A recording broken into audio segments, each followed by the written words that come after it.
함께 보도록 하겠습니다. 하나님 말씀 마태복음 2장 1절로 12절 교독하실 때 제가 먼저 읽겠습니다.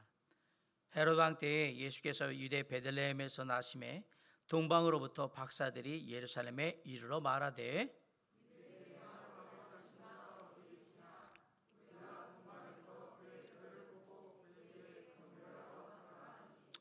헤롯 왕과 온 예루살렘이 듣고 소동한지라.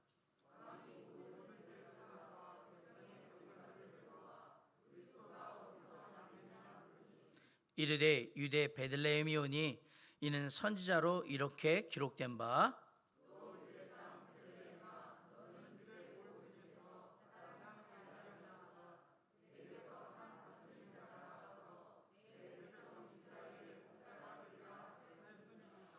이에 헤롯이 가만히 박사들을 불러 별이 나타난 때를 자세히 묻고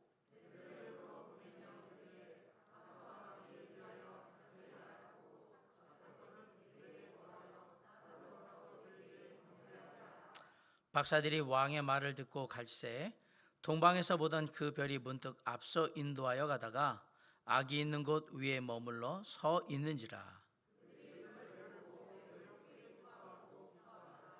집에 들어가 아기와 그의 어머니 마리아가 함께 있는 것을 보고 엎드려 아기께 경배하고 보배압을 열어 황금과 유향과 모략을 예물로 드리니라.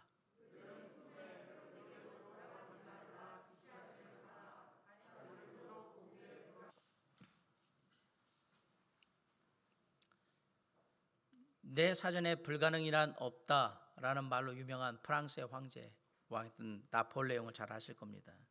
나폴레옹은 파리 육군 사관학교를 졸업한 후에 육군 포병대위로 임관을 하게 됩니다.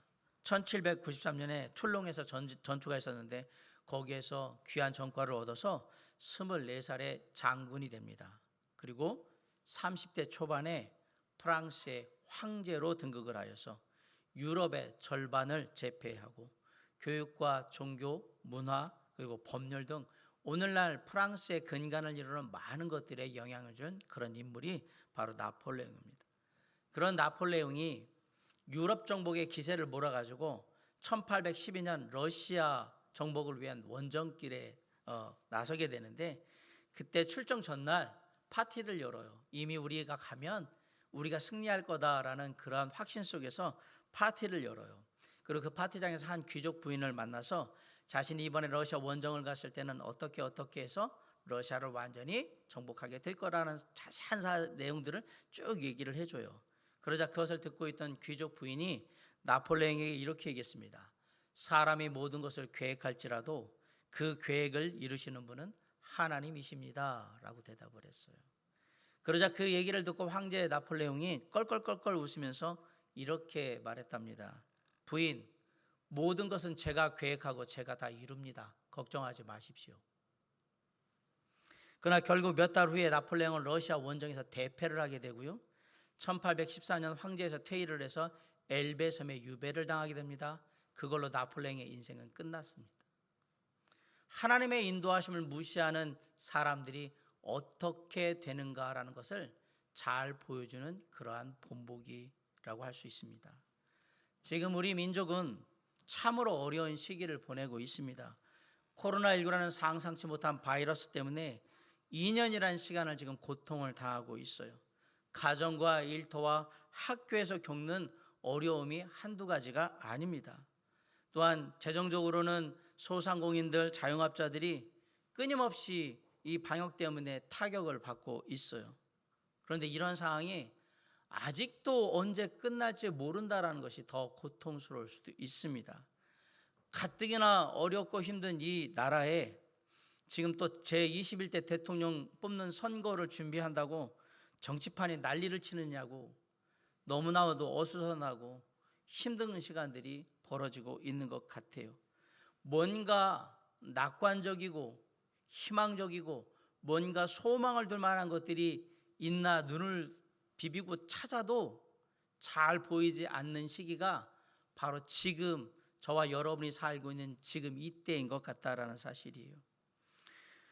아마도 제가 말씀드렸던 이 많은 삶의 고통들을 이미 온몸으로 체득하고 계신 분들, 경험하고 계신 분들도 있으리라고 생각합니다. 직장인들 중에는 구조조정으로 인해서 직장에서 물러나신 분들도 있을 것이고, 사업하시는 분들은 지금 경기가 너무 안 좋으니까 사업을 축소하거나 아예 폐업을 하는 그런 사람들도 많이 있습니다.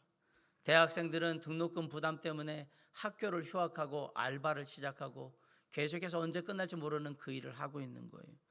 주부들은 집안의 살림 가게가 별로 좋지를 못하니까 나라도 한 푼 더 벌어야 되겠다라는 생각에서 생활전선에 뛰어들기 시작하고, 아이들은 코로나19의 방역 상태에서 비대면이 되거나 대면이 되거나 어느 상황이 돼버리면 온라인으로 집에 방치된 채 그렇게 그냥 화면을 보면서 공부를 하고, 그런 상황들이 지금 계속해서 반복되고 있습니다. 캄캄하고 막막한 그런 앞날 속에서 어디를 가야 할지, 무엇을, 누구를 따라가야 될지 앞길이 안 보이는 그러한 상황이 지금 우리에게 펼쳐져 있는 것입니다. 지금이야말로 그 어느 때보다도 이 나라와 저와 여러분 개개인에게 주님의 절대적인 인도하심이 필요한 때가 아닌가 저는 생각해 봅니다. 그런데 문제는 이런 무거운 현실 속에서 어떻게 주님의 인도하심을 날마다 경험하며 살 수 있을까 하는 것이에요. 이 질문에 대한 대답을 주기 위해서 2000여 년 전에 이스라엘 땅 종쪽에 살던 어떤 사람들이 주님의 특별한 인도하심을 받고 함께하게 됩니다. 바로 동방의 박사들입니다. 그들은 어떻게 주님의 인도하심을 받을 수 있었을까? 그리고 어떻게 하면 우리도 동방의 박사들처럼 이 어렵고 힘든 현실 속에서 주님의 특별한 인도하심을 받을 수 있을까? 우리의 삶에 주님의 인도하심이 있기 위해서는 오늘 동방의 박사들이 우리에게 세 가지를 교훈하는데, 첫째, 주님이 주신 비전을 바라봐야 한다라고 얘기를 하고 있어요. 우리는 주님이 우리에게 주신 비전을 바라볼 줄 알아야 합니다. 날마다 삶 가운데서 주님이 우리를 인도하신다는 사실은 모든 믿는 자, 그리스도인들에게는 당연한 특권입니다.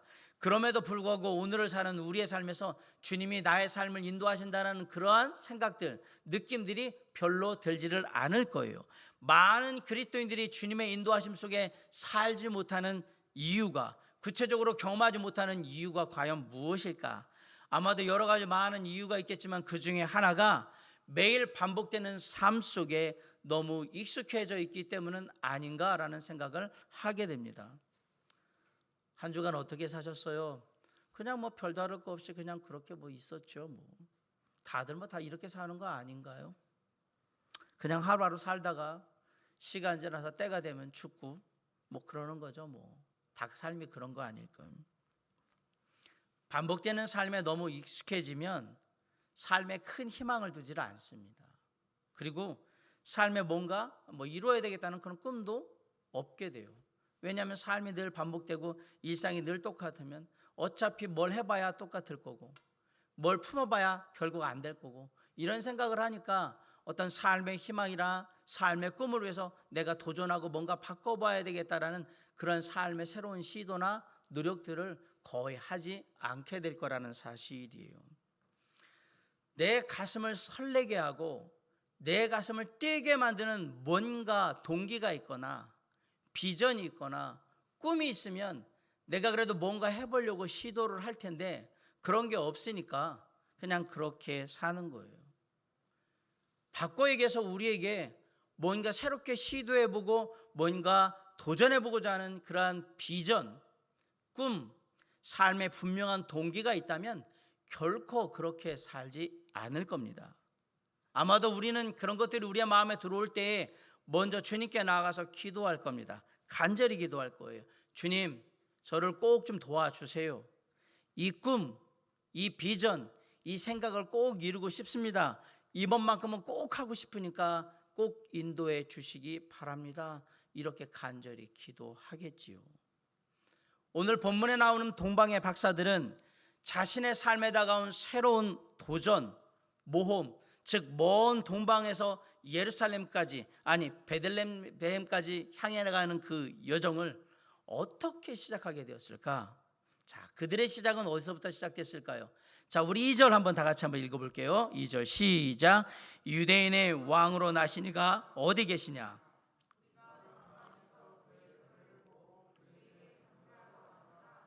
네, 어느 날 동방의 박사들은 하늘에 새로운 별이 뜬 것을 보게 됩니다. 그런데 이 새로운 별을 본 그 이후로 이들의 삶에는 새로운 것들이 생기기 시작했어요. 가슴이 뛰기 시작했다란 말이에요. 동방의 박사들은 이 새로운 별을 보는 순간 삶의 새로운 목표가 생겼어요. 그리고 그들은 이 새로운 목표를 위해서, 새로운 여정을 위해서 그 머나먼 길을 출발합니다.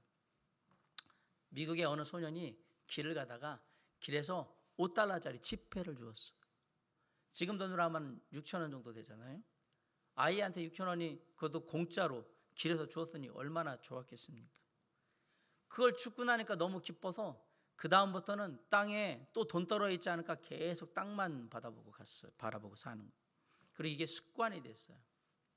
일생 동안 길에서 뭔가 줍는 거에 그냥 삶을 다 집중해 가지고 그렇게 살았는데, 나중에 보니까 뭘 주었을까?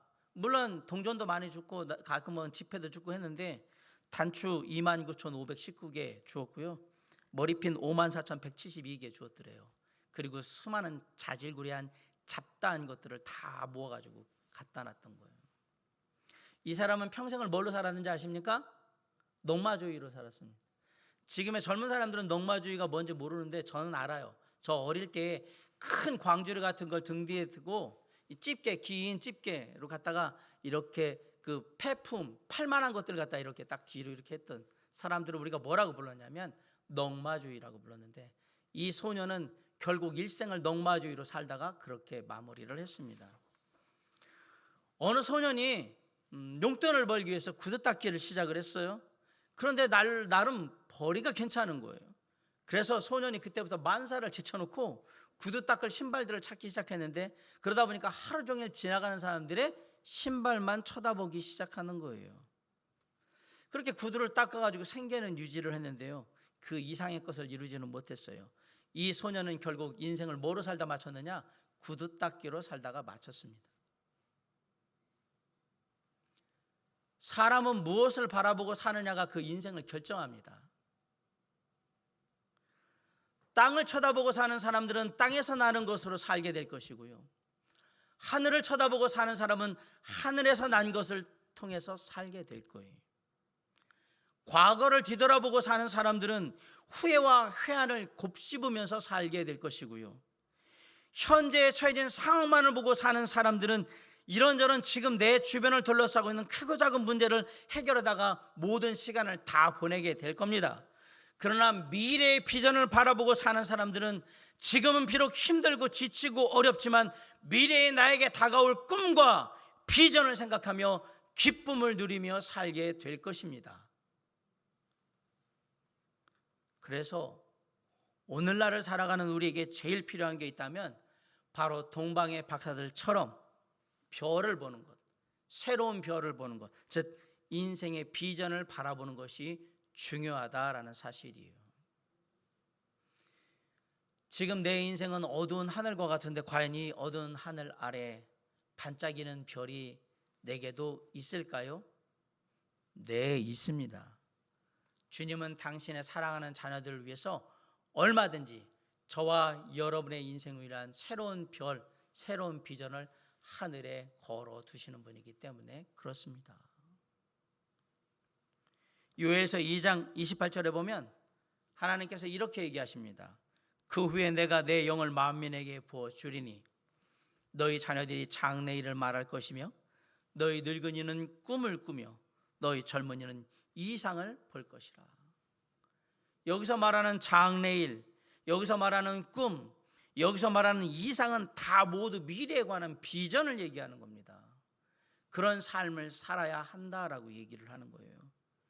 우리에게 비전을 주시는 주님은 당신의 자녀들이 찬란한 미래의 비전을 따라서 그것을 마음속에 품고 살아가기를 원하신다는 사실이에요. 어두운 하늘 저 높은 곳에 주님이 걸어놓으신 희망의 별, 새로운 비전이 하나님의 자녀들에게 있음을 잊지 마시기 바랍니다. 우리가 그것을 바라볼 수 있으면 얼마든지 다시 일어날 수 있고 다시 걸어 나아갈 수 있다라는 사실이에요. 우리 모두가 주님의 인도하심을 받는 삶을 살기 원합니까? 그러면 먼저 주님이 예비하신 우리의 삶을 향한 비전을 바라볼 줄 알아야 합니다. 저는 비전을 얘기할 때 여러분한테 지금 대통령 선거 나가라고 얘기하는 거 아니에요.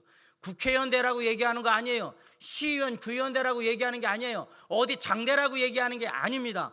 크고 작은 우리의 삶의 가정이나 일터나 우리의 삶 속에 비전을 세우고 그것을 주님이 허락하신 가운데 이뤄가라고 얘기하는 거예요. 이를테면 올 한 해 동안 내가 주님 안에서 살아가는데 성경 한 번도 제대로 못 봤다. 그럼 내년도 저의 삶의 목표 비전은 뭐냐? 성경을 일독하는 거예요. 올 한 해 동안 내가 살아가는데 주님께 제대로 기도하는 삶을 살지 못했다. 내년도 내 삶의 비전은 매일매일 비록 작은 시간이지만 정해진 시간에 주님께 기도하겠다. 이런 비전을 갖고 사는 거란 말이에요. 올 한 해 동안 코로나19로 많은 사람들을 만나서 그들을 격려하고 위로하는 삶을 살지 못했다면 내년에는 그 시간 좀 더 신경 써서 우리 사랑하는 성도들 뿐만 아니라 내 주변에 있는 친구들, 동료들, 이웃들에게 전화라도 한 번 더 하고 그들에게 사랑 어린 말이라도 한 번 더 하는 그러한 삶의 비전을 세우고 살아가면 우리의 삶에 주님이 주신 비전 때문에 우리가 기쁘게 살아갈 수 있다라고 얘기하는 거예요. 반복된 삶의 일상에 너무 익숙하게 반응하지 마시기 바랍니다. 사랑하는 성도 여러분, 우리 모두가 주님의 인도하심을 받을 수 있습니다. 왜? 주님께서 우리에게 주신 비전이 있기 때문에. 가정에, 일터에, 학교에, 내 삶에 크고 작은 비전으로 우리에게 함께하고 계세요. 우리의 삶에 그런 주님이 주신 비전이 분명히 있다라는 걸 우리가 확신하게 되면 우리가 이렇게 얘기할 거예요. 내 인생 아직 안 끝났어. 아직도 주님은 내 인생에 기대를 걸고 계신 게 분명해. 그리고 내가 주님 안에서 걸어가야 될 인생의 여정 아직도 남아있다. 그리고 그 길을 갈 수 있도록 누가? 주님께서 나를 선하게 인도해 주실 거야. 이렇게 믿을 거란 말입니다. 사랑하는 성도 여러분, 우리는 아직도 주님의 인도하심을 얼마든지 받을 수 있습니다. 그러기 위해서는 저와 여러분의 삶 가운데 주님이 허락하신 비전을 먼저 볼 줄 알아야 합니다. 그 비전을 볼 때 나에게 비전을 허락하신 주님께서 그 비전을 따라 내 삶도 선하게 인도해 주실 거라는 사실을 믿으시기 바랍니다. 코로나19로 희망을 갖는 게 사치인 것 같고 비전을 품는다는 게 별 의미가 없는 것 같이 느껴질지라도 여러분 좌절하지 마시고 주님이 주신 저와 여러분의 삶 가운데 주신 크고 작은 비전을 따라서 한 걸음씩 주님의 인도하심을 구하며 나아가면 날마다 놀라운 은혜와 축복으로 우리를 인도하시는 주님을 반드시 만나게 될 겁니다. 저와 여러분의 삶 가운데 정말 주님의 인도하심이 넘치는 귀한 삶이 될 수 있도록 주님이 허락하신 비전을 볼 줄 아는 저와 여러분이 될 수 있기를 주님의 이름으로 간절히 축원합니다. 주님의 인도하심을 받는 첫 번째 비결, 주님이 저와 여러분에게 허락하신 비전을 바라보라는 것이었어요. 다음으로 두 번째 비결은요, 주님의 말씀을 의지해야 한다라는 사실입니다. 오늘 본문에 나오는 동방의 박사들은 하늘에 뜬 새로운 별이 메시아의 별인 것을 어떻게 알았을까요? 이 질문을 해결하기 위해서는 먼저 동방의 박사들이 어떤 사람인지를 우리가 먼저 알아야 될 필요가 있습니다.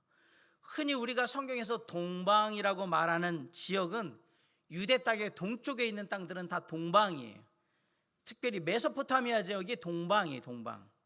역사적으로 바벨론, 메데, 바사 이런 지역들이 동방이라고 우리가 흔히 부르는 지역입니다. 그러면 동방의 박사들은 무슨 박사일까?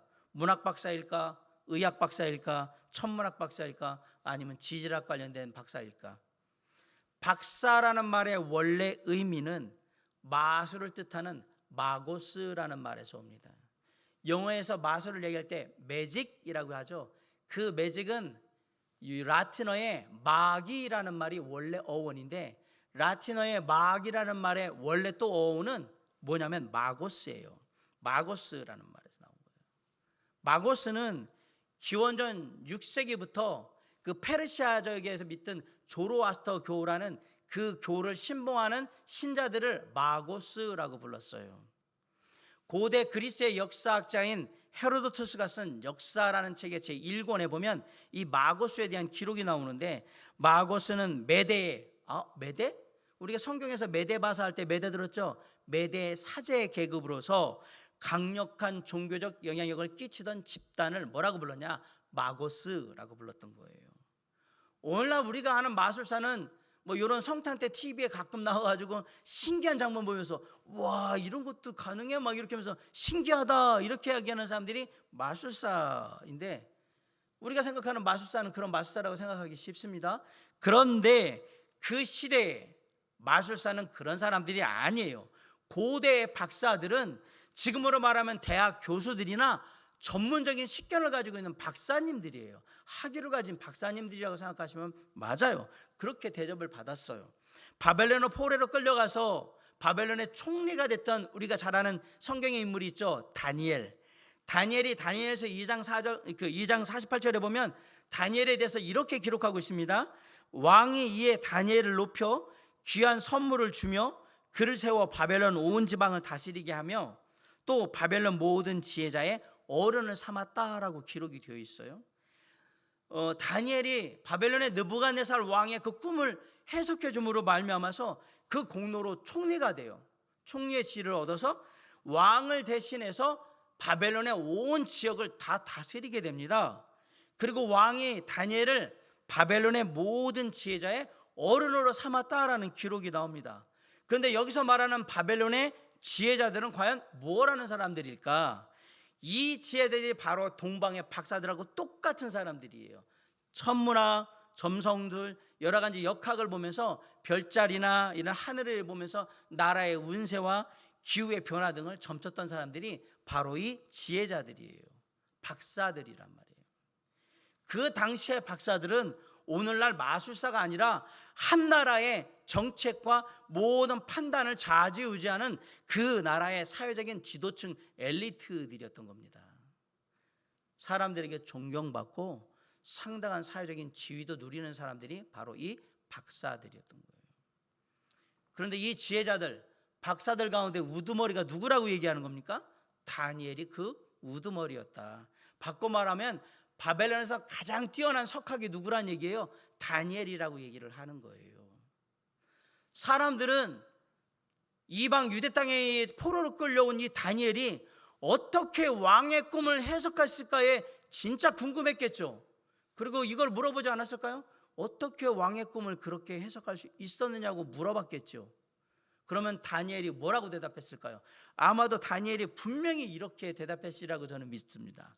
모든 것은 다 하나님께서 저에게 알려주신 겁니다. 사실 저에게는 이러한 놀라운 지식을 얻을 수 있는 책이 하나 있는데, 저는 그 책을 읽으면서 이 모든 것들을 알게 됐습니다 라고 얘기를 했겠죠. 자, 다니엘이 말하는 놀라운 지혜의 책은 과연 뭘까요? 이게 구약성경이죠. 그래서 바벨론에서는 그때부터 외국의 책이지만 이스라엘의 성경책을 보기 시작했던 거예요. 그 이후로부터 박사들은 성경책을 항상 본 거예요. 예언서로서, 그리고 이 모든 것들을 알려주는 하나님의 책으로서 보기 시작했어요. 구약 성경을 그렇게 접하면서 그 속에서 놀라운 하나의 예언을 발견하게 됩니다. 민수기 24장 16절로 17절에 보면 하나님의 말씀을 듣는 자가 말하며 지극히 높은 자의 지식을 아는 자, 전능자의 환상을 보는 자, 엎드려서 눈을 뜬 자가 말하기를 내가 그를 보아도 이때의 일이 아니며 내가 그를 바라보아도 가까운 일이 아니로다. 먼 미래에 무슨 일이 일어난다고 지금 얘기를 합니다. 한 별이 야곱에게서 나오며, 야곱에게서 별이 나온다? 한 규가, 이거 왕이 들고 있는 지팡이가 규거든요. 이스라엘에서 일어나서 모압을 이쪽에서 저쪽까지 쳐서 무찌르고 또 셋의 자식들을 다 멸하리로다. 한 별이 야곱에게서 나온다고? 이 얘기는 이스라엘에게서 위대한 인도자가, 지도자가 나온다는 얘기인데, 그 사람은 아까 규가 이스라엘에 나온다니까 왕과 같은 신분을 가진 분이 나온다. 별이? 그러면 하늘에 왕이, 새로운 왕이 태어나는 그런 별이 뜨겠네. 이거 이스라엘에 대한, 이스라엘의 메시아에 대한 예언인데, 이후로 동방의 박사들은 뭘 보기 시작하냐면 천체에 새로운 별이 뜨기 시작하는지를 계속해서 살피는 거예요. 그런데 어느 날 하늘에 보이지 않던 큰 별이 뜬 거예요. 계속해서 박사들의 전송이 있었어요. 새로운 별이 이스라엘의 성경책에 보면 나타난다고 했다. 하늘에 별이 뜬다고 했다. 시간이 흐르고 동방의 박사들은 먼 옛날 얘기로 알고 있죠. 이스라엘에서 언젠가 왕이 되는 큰 별이 뜬다라고 성경에 기록되어 있단 말이에요. 그런데 그 별이 어느 날 하늘에 나타난 거예요. 전에 없던 큰 별이 초자연적으로 환하게 비치는 일이 벌어진 거예요. 없던 별이 나타났어요. 동방의 박사들은 알았어요. 직감적으로 이게 바로 성경이 예언하고 있던 메시아의 별, 메시아가 이 땅에 오셨구나, 왕이 오셨구나, 이 땅에 왕이 오셨단 말이에요. 그리고 박사들은 그 별을 따라 메시아를 찾아 여행을 떠난 겁니다. 그런데 이 장면에서 교회 다니신 분들이 대부분 갖고 있는 오해, 잘못된 오해가 있어요. 별이 나타나는데 그 별이 한 번도 사라지지 않고 계속해서 막 이렇게 길을 인도했다라고 생각하시는 분들이 의외로 교회에 많아요. 그렇게 했다면 바벨론 땅에서 유대 땅까지 오는데 그렇게 많은 시간이 걸리지는 않습니다. 몇 달이면 오겠죠. 근데 지금 동방의 박사들이 예수님을 찾아올 때는 1년 이상의 시간이 걸린 거로 보여요. 그러면 이거는 뭘 얘기하느냐? 별이 나타났다, 사라졌다, 나타났다, 사라졌다, 계속 그러고 있다는 얘기예요. 나타나면 따라가고, 사라지면 기다렸다가, 또 나타나면 따라가고. 그리고 여러분 알자면 별자리는 계속 바뀌어요. 나타났다, 사라졌다. 왜? 지구가 태양을 중심으로 공전하기 때문에 별자리라는 건 항상 떠 있는 게 아니에요. 보였다, 안 보였다 한단 말입니다. 동방의 박사들은 단지 이 새로운 별이 출현하는 것을 통해서 메시아가 오셨고 메시아가 이스라엘 땅에서 난다라는 사실을 그냥 추측하고 있는 거예요. 그렇게 얘기했으니까 그들이 이 별을 따라서 예루살렘까지 올 수 있었던 사실은 그들이 이 별에 대해서 성경이 예언한 것을 믿었기 때문에 온 겁니다. 안 믿었으면 뭐 그럴지도 모르지 이러고 안 오지, 여기까지 그 먼 거리를 올 이유가 없는 거예요. 성경의 예언을 믿었기 때문에 그 별을 따라서 온 거예요. 다시 말하면 하나님의 약속의 말씀 하나만 붙들고 이 약속의 말씀의 주인공 메시아, 그 이 별의 주인공이 누군가를 알아보기 위해서, 보고 싶어서 따라왔단 말이에요. 이렇게 유대 땅까지 도착한 동방의 박사들은 사람들에게 물어봅니다. 생각할 때 왕이 났다고 그러니까 이스라엘 왕가에서 아이가 나올 거라고 생각했으니까 유대인의 왕이 어디에 계시냐고, 인류의 소망이 되실 메시아가 어디에 계십니까? 사람들에게 물어봤는데 헤롯 왕이 아이를 낳았다는 얘기는 없는데요. 그래가지고 누구한테 도움을 구해요? 왕한테 도움을 구잖아요. 제사장들과 서기관들의 도움으로 아하, 메시아가 베들레헴에서 난다라고 성경에 기록된 것을 보게 되는 거예요. 그리고 동방의 박사들은 베들레헴을 향해서 갑니다. 그런데 베들레헴을 향해서 가던 그 중에 갑자기 메시아의 별이 또 나타나서 그들을 예수님 앞으로 인도에 갔다라고 기록되어 있어요. 우리 9절 한번 다 같이 읽어볼까요? 자, 시작.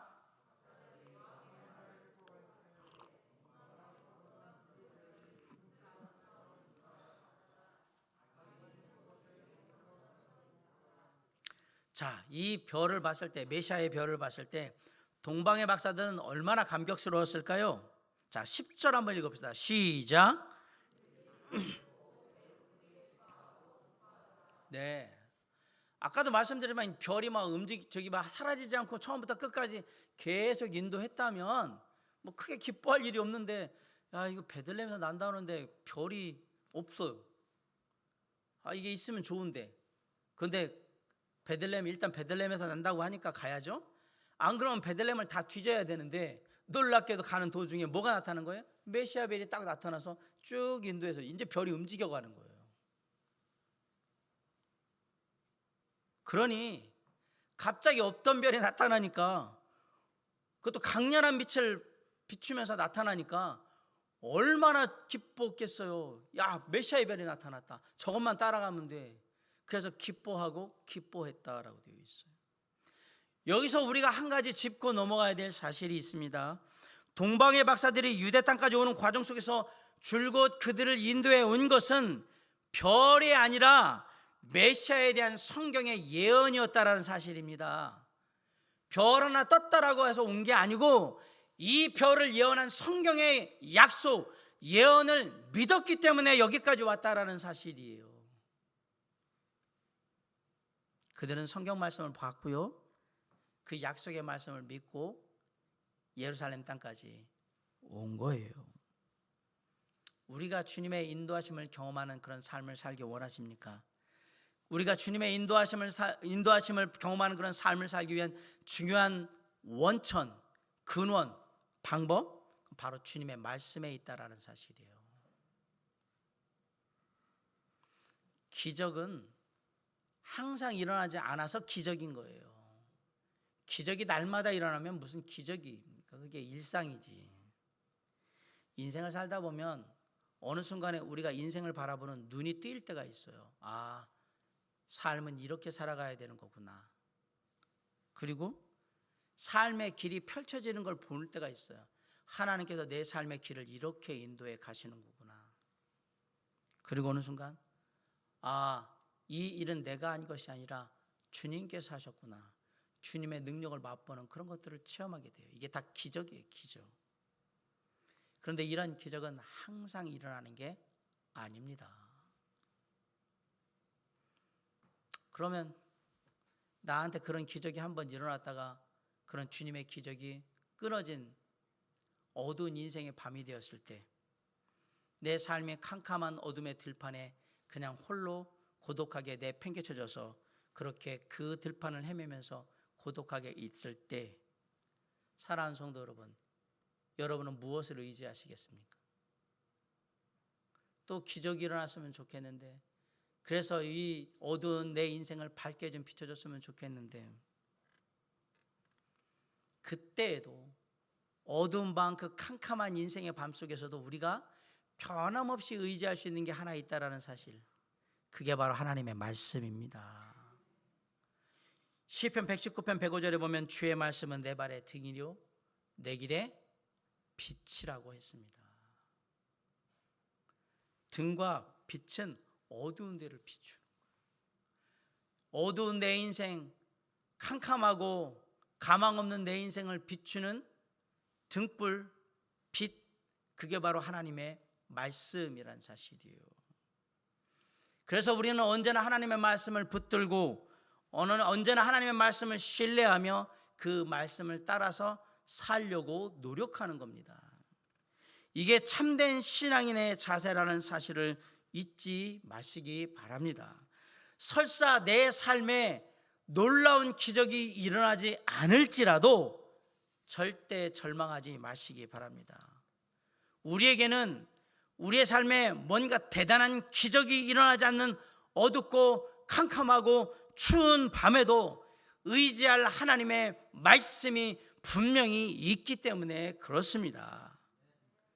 하나님의 약속의 말씀 하나 붙들고 메마른 사막을 넘어왔어요.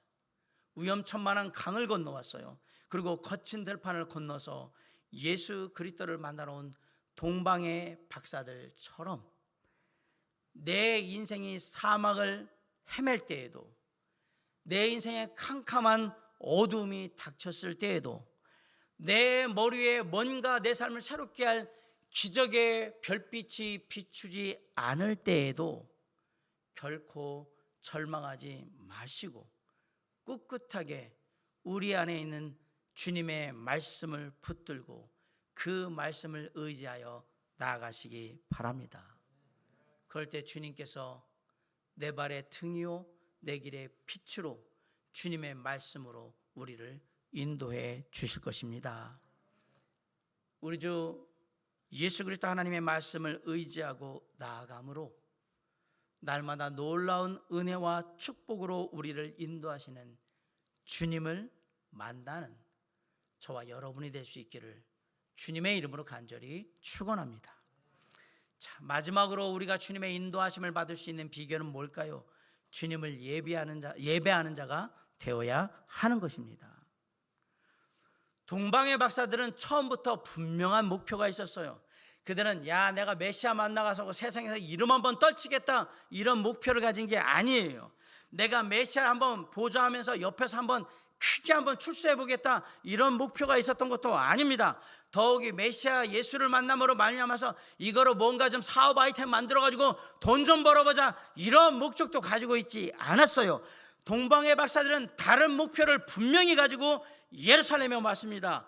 그들의 목표는 과연 무엇이었을까? 2절을 다시 한번 읽겠습니다. 시작.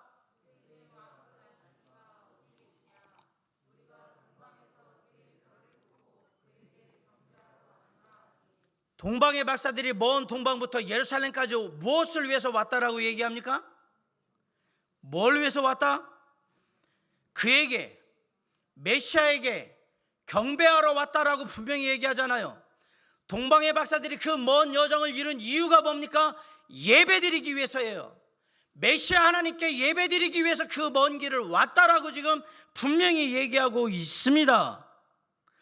지금 동방의 박사들의 머리를 가득 채우고 있는 것은 딱 하나예요.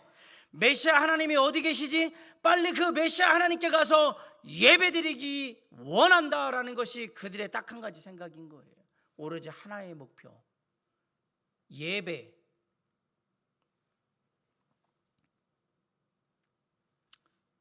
오늘 아침에 어저께 눈이 많이 와서 눈이 쌓이고 미끄러운 그 위험한 길을 그래도 오셔서 예배드리는 당신들은, 여러분들은 동방의 박사들과 같은 결정을 한 거예요. 온라인으로 예배 다 틀어주니까 집에서 그냥 쉬어도 되는데 오셨잖아요. 먼 곳에서 여러 가지 많은 사정이 있음에도 불구하고 우리는 무엇하러 이곳에 왔을까? 여러분 저 만나러 이 주일날 오셨습니까? 물론 어떤 분은 제 얼굴도 보기를 원하셨을 거라고 생각합니다. 건강하게 계신 목사님 잘 계신가? 일주일 만에. 근데 저를 보러 왔다는 얘기는 부추적인 거고, 이 주일날 이 예배당에 이 추운 날 여러분의 발걸음을 함께 하신 이유는 주님께 예배하기 위해서 온 거 아닙니까? 아멘? 예배하기 위해서 오셨죠? 예, 맞습니다. 동방의 박사들은 예배하기 위해서 그 먼 거리를 왔어요. 동방의 박사들이 예루살렘까지 온 이유는 메시아를 예배하기 위해서였어요.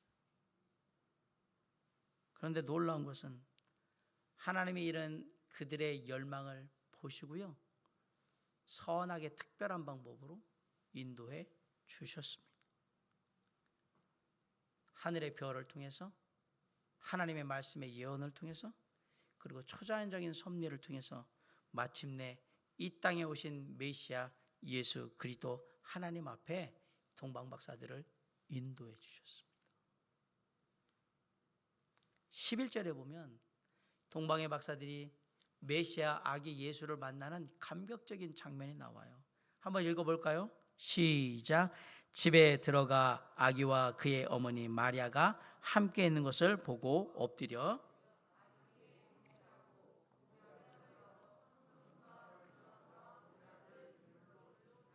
네, 집에 들어간 동방의 박사들이 맨 먼저 한 일이 뭡니까? 경배하는 거잖아요. 누구에게 경배했습니까? 아기 예수님께. 참고로 어디에 들어갔다고 그랬죠? 마구간에 들어갔다고요? 마구간은 집이 아니에요. 집에 들어갔다라고 얘기했습니다.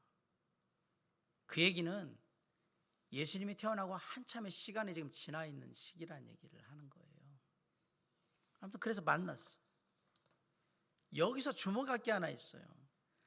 동방의 박사들이 자신들을 메시아 하나님 앞으로 인도해 준 별을 예배하지 않았다라는 사실이에요. 분명히 메시아 아기 예수님을 경배했다, 예배했다라고 말합니다. 그런데 이 아기 예수님 옆에 누가 있었습니까? 모친 마리아가 함께 있었습니다. 놀랍게도 모친 마리아가 함께 있었지만 동방의 박사들은 모친 마리아를 예배하지 않았습니다. 누구를 예배했습니까? 메시아 아기 예수를 예배했습니다. 어떻게 해서 이 아기가 경배의 대상, 예배의 대상이 되었을까?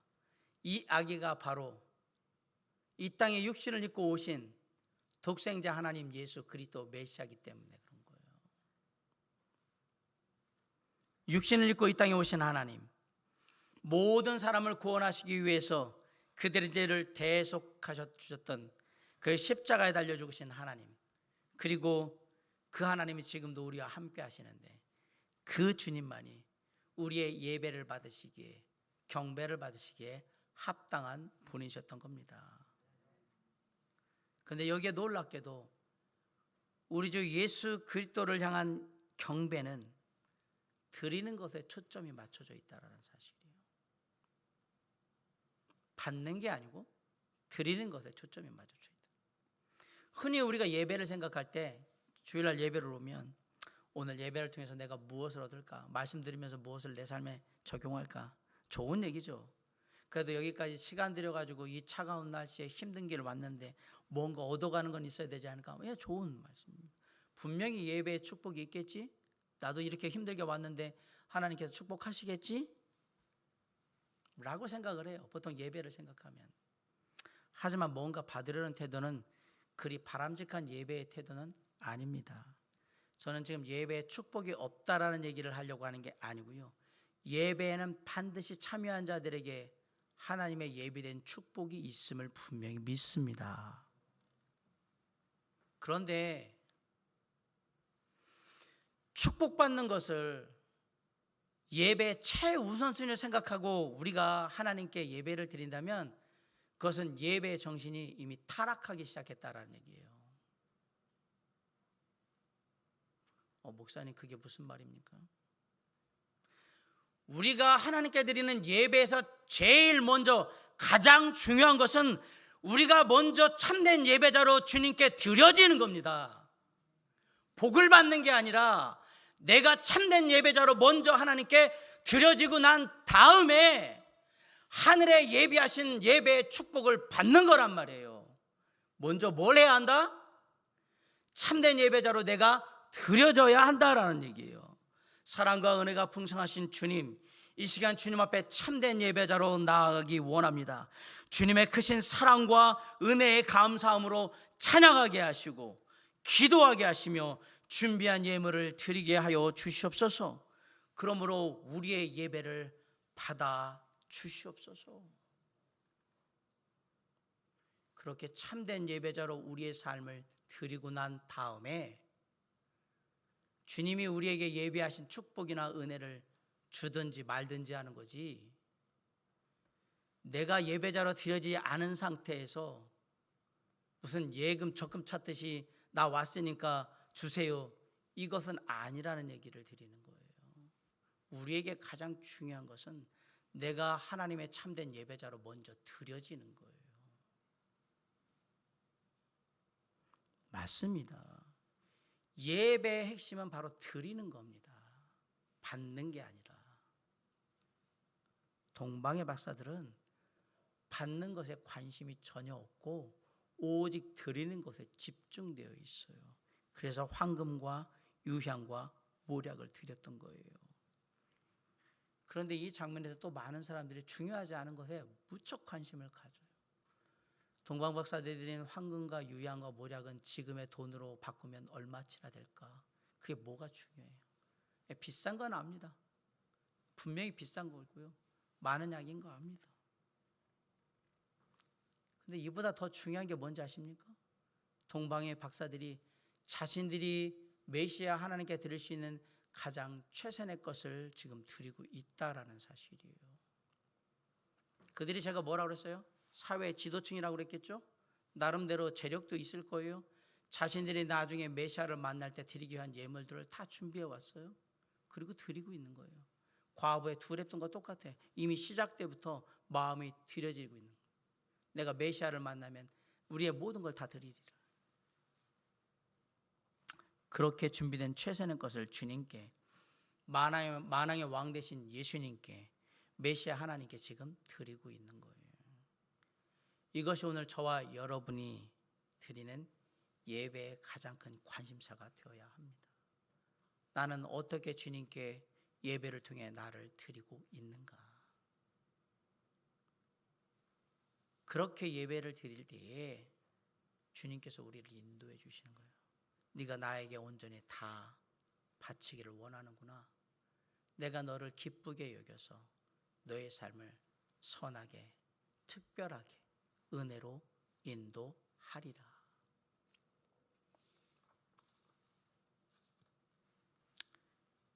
우리가 기브 앤 테이크 얘기를 많이 하잖아요. 우리가 드려봐야 주님께 뭘 드릴 수 있겠습니까? 주님이 우리에게 주신 그 크신 십자가의 사랑, 그 은혜에 비하면 우리가 가진 것 다 드려도 주님의 그 사랑과 은혜에 작은 한 부분도 채울 수 없다라는 사실을 기억하셔야 돼요. 예배는 우리가 날마다 주님께 드려지는 삶을 증명하는 거예요. 저는 주님께 드려진 자입니다. 제 삶은 주님께 드려져 있습니다. 주님의 뜻대로 선하게 인도하여 주시옵소서.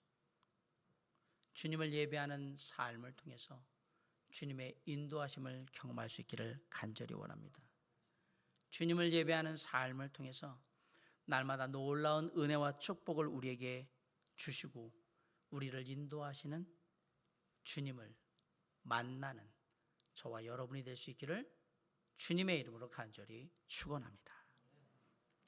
사랑하는 성도 여러분, 때로는 주님이 우리에게 허락하신 비전을 바라봄으로, 때로는 주님의 말씀을 의지함으로, 때로는 주님께 예배드림으로 주님의 인도하심을 구할 때 주님이 우리에게 주시는 특별한 축복이 있음을 아십니까?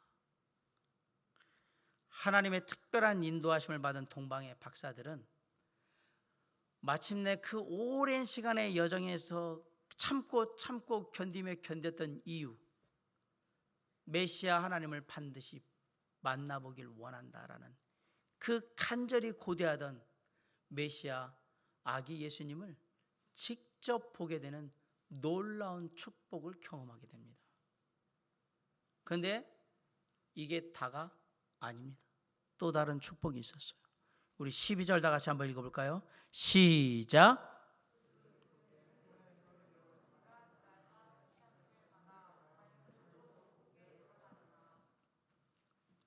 헤롯 왕이 동방의 박사들을 베들레헴으로 보내면서 뭐라고 그랬어요?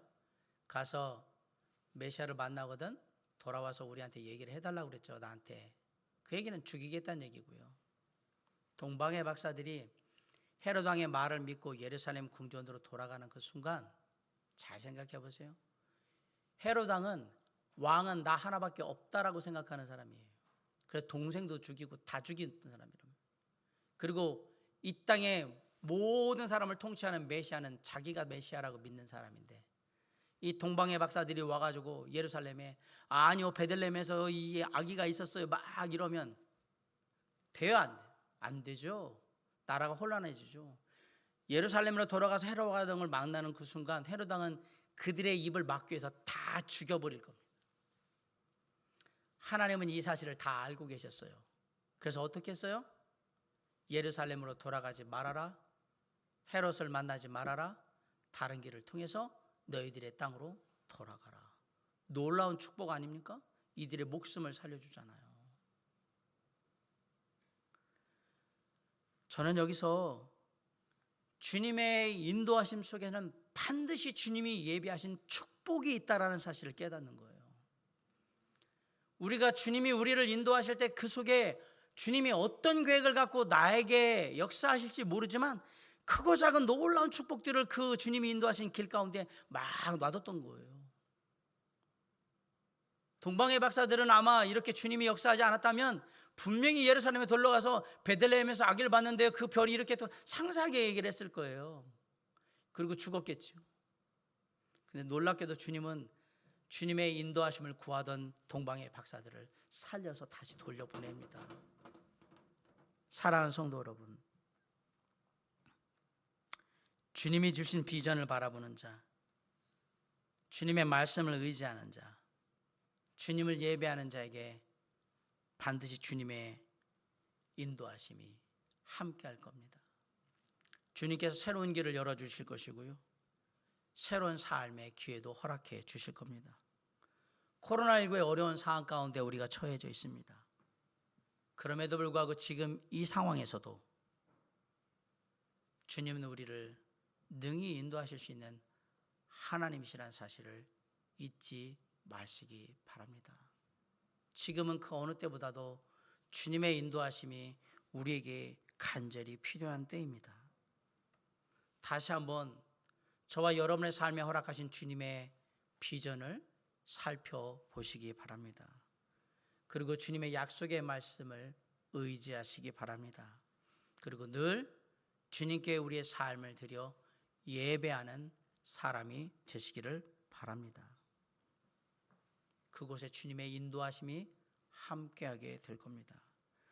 우리를 향하신 주님의 선하신 인도하심을 통해 어렵고 힘든 상황 속에 있지만 이 모든 상황을 극복하고 주님의 놀라운 은혜와 축복이 예비된 삶을 살아가는 저와 여러분이 될 수 있도록 주께서 축복하시기를 주님의 이름으로 간절히 축원합니다. 기도하시겠습니다.